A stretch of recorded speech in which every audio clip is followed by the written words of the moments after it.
Do not be like a second-rate, trying hard copycat. So ano pong signal ang sinasabi ni Representative Manuel na ayaw ng Pangulo sa impeachment process? Magkaiba po iyon. Yusek, magandang hapon.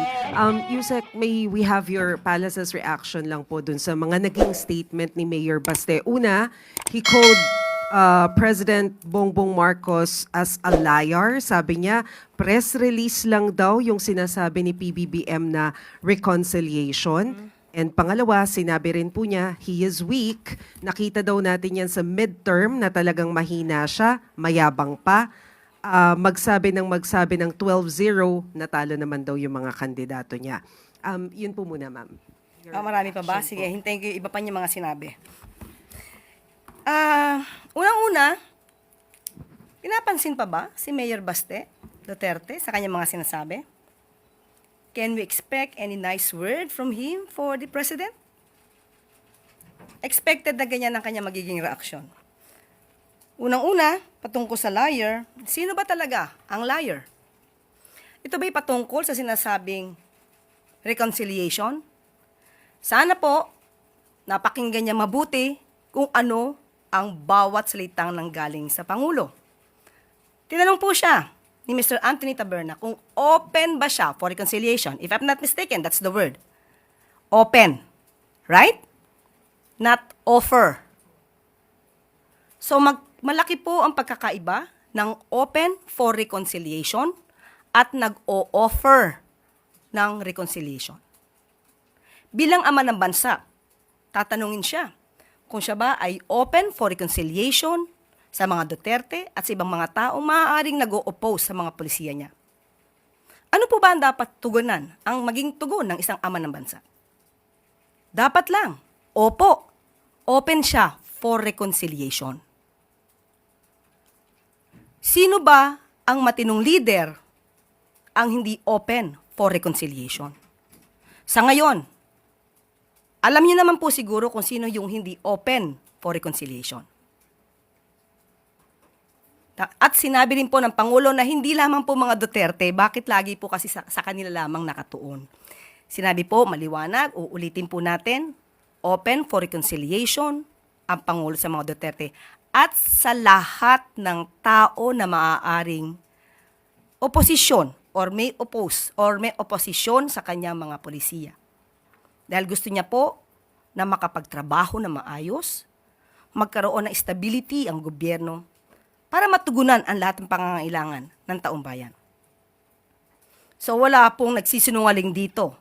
So maaari lamang po na itong si Mayor Baste ay hindi niya naintindihan ang pahiwatig ng Pangulo patungkol sa rekonsilyasyon o siya ay napapaligiran ng mga fake news peddlers na kung ano-ano ang sinasabi sa kanyang mga idea. So, nakakaawa po yung ganun. Okay, sa pangalawa, he is weak, mahina at mayabang. Sa isang eleksyon, hindi naman po talaga natin masasabi kung sino ang iboboto ng mga tao. Nirespeto po ng Pangulo kung ano po ang isinigaw ng bayan. Tandaan po natin, 6 ang nanalo po sa alyansa. Hindi po yan pangit na numero. Hindi lamang po, ang nais lamang po sana ng Pangulo, mas madami pa na nakasama mula sa alyansa. So ano po ang ipagyayabang ng Pangulo? 6 po ang nanalo sa kanya. At marami din po sa mga lokal at sa House of Representatives, sinasabi din po, ay marami din pa po kaalyado ang Pangulo. So, sa kanilang party po, 2 po, PDP ang nanalo. So, ano po ba dapat ang... Ayoko na pong ituloy ang aking sasabihin. So, yun lang po. Ano pa pong sinabi? Tungkol naman sa cabinet revamp, sinabi rin po ni Mayor Baste na that was only a smoke screen, especially yung pagtatanggal kay Solicitor General Guevara, kasi they don't want to admit na hindi talaga nila masagot yung mga tanong sa kanila. So hindi daw niya alam kung ano yung gagawin ng bagong Solicitor General. Siguro po, tanungin niya muna po si dating Solicitor General kung ano po ba ang naging accomplishments ni Solgen Leonardo Guevara bago niya po punahin ang naging desisyon ng Pangulo. Ang ginawa po ng Pangulo ay ma-retain ang mga napagkakatiwalaan pa niya at mawala ang mga under-delivery, yung mga opisyal na merong under-delivery or under-performance. So, alamin niya po kasi muna ang facts bago po siya mamintas at maging obstructionist. Salamat, ma'am. Sam Medinilla, Business Mirror.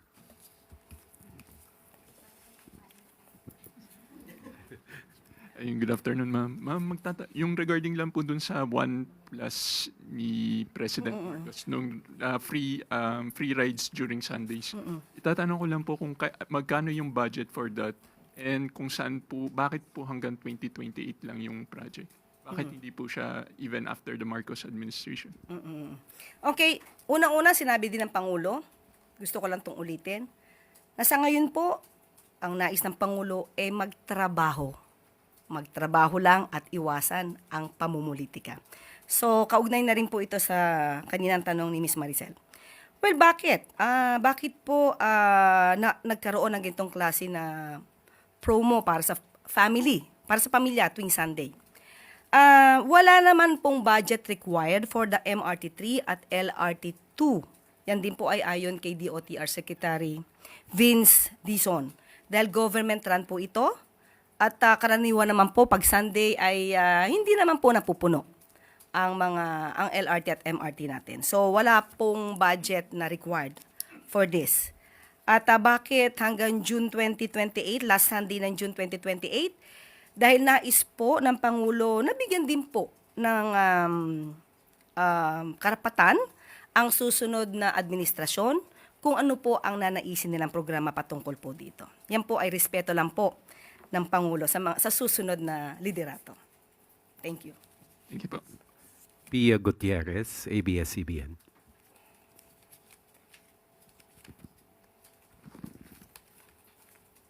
Ma'am, on the impeachment po, tatanungin ko lang kung may posisyon na po ba ang palasyo sa nangyayaring debate ngayon kung pwede mag-crossover sa susunod na kongreso yung impeachment trial ni Vice President Sara Duterte.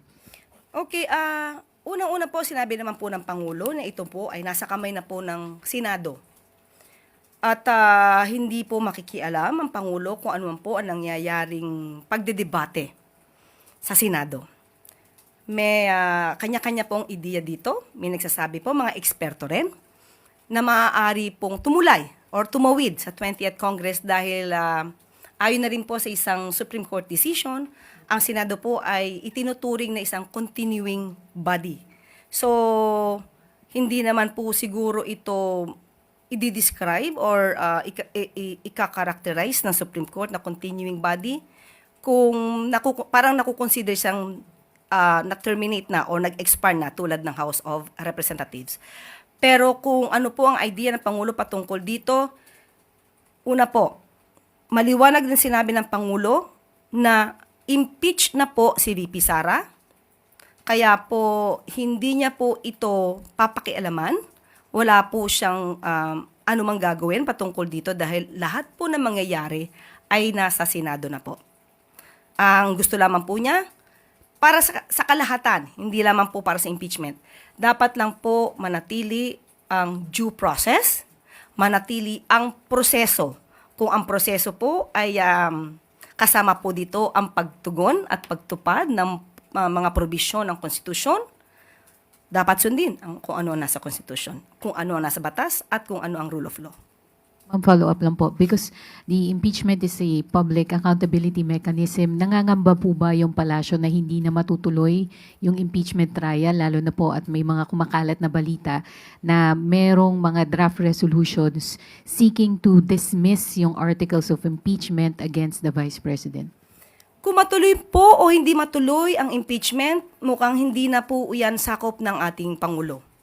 Ang gusto lang namin pong parating, sana po ay wag ipahid sa Pangulo kung ano man po ang magiging desisyon ng Senado dyan. Kasi marami po tayo nakikita, katulad po ng ibang mga protesters, ginagalang po natin ang kanilang mga opinion at mga ginagawa. Protesters na gustong ipatuloy ang impeachment trial. Pero sana po ay iwaksin nila sa kanilang isipan na may kinalaman po ang Pangulo dito dahil yan po ay solely the responsibility of the Senate. Nasa kamay na po ng Senado kung ano po ang gagawin po nila dito patungkol sa impeachment proceedings. Last two questions. Mariz Umali, GMA Integrated News. Yusek, manghihingi lang po kami ng reaction ng Palace no dito sa sinabi po na statement ni Representative Raul Manuel, and let me just quote what he said. Nagsabi na po ang impeached Vice President sa nahaharap naman siya sa Senado para sa impeachment trial. May bahagi rin ng mga supporters mismo na naniniwala ang dapat matuloy ang impeachment trial para mahusgahan once and for all ang Vice President hinggil sa paggamit niya umano ng public funds. Yet, the sitting President sends signals to indicate that he is against the impeachment process. Bakit pa siya nagme-meddle dito? Dahil ba may mga issue rin siya na ayaw niyang maungkat? Okay lang ba sa ilang makapangyarihan na ibaba ang standards pagdating sa pagpapanagot ng mga kurakot, kasi baka pare-pareho lang din pala sila ng mga kurakot na pinoprotektahan ng isa't isa. Yan Okay. ang sinabi niya. We give respect to Representative Manuel, and we hope that he will also give respect to the President by not making and creating such kind of intrigues. Intriga po ito. Alam naman natin kung sino ang marunong at eksperto sa paggawa ng intriga at pagplanta ng ebidensya. So wag niya na po sanang gayahin ito. Kumbaga sa pelikula, kokopyahin ko lang pero babaguhin ka ng konti. Do not be like a second-rate, trying hard copycat. Okay? So unang-una po, mali na po ang sinabi po ni Representative Manuel nung sinabi niyang ayaw niya nung impeachment process. Ang sinasabi daw po niya na parang why is he sending signals that he is against the impeachment process. Okay. So, bakit pa siya nagme-meddle? Meron ba siyang isyong ayaw na Diba? Unang-una, wala po siyang sinabi na ayaw po niya ng impeachment process. Maliwanag po nung tinanong ito sa Kuala Lumpur, ayaw niya po ng impeachment. But the problem is, VP Sara is already impeached. So, ang magiging issue na lang dito, acquittal ba o conviction sa Senado. So, dapat i-correct po natin yan. Sinabi rin po ng Pangulo na let the process take its course. Proseso. So, ano pong signal ang sinasabi ni Representative Manuel na ayaw ng Pangulo sa impeachment process? Magkaiba po iyon. Maliwanag, uulitin po natin ulit. Maliwanag, ang gusto ng Pangulo, proseso, ayon sa batas, ayon sa konstitusyon. At gugustuhin po ba niya na ni Representative Manuel na lumabas na ang Pangulo ay nagdidikta? Kaiba po iyon. Maliwanag, uulitin po natin ulit. Maliwanag, ang gusto ng Pangulo, proseso, ayon sa batas, ayon sa konstitusyon. At gugustuhin po ba niya na ni Representative Manuel na lumabas na ang Pangulo ay nagdidikta? Nagdidikta sa Senado? At maipakitang isang rubber stamp lamang ang Senado. Hindi natin gugustuhin yon. At lagi naman pong sinasabi ng Senado na independent body sila. At meron tayong separation of powers. So sa ganitong klase ng issue ng impeachment process, wag na po nating ikabit sa Pangulo dahil ito, muli, sasabihin natin, ay katungkulan ng Senado. Pero ma'am, in terms of the question kung meron ba siyang itinatagong issue na ayaw maungkat, would you care to? Kaya nga po sinabi natin, magbigay siya ng respeto sa Pangulo by not making and creating such kind of intrigues. Intriga po. Intriga po. Iwasan po yan, considering na siya ay isang mambabatas.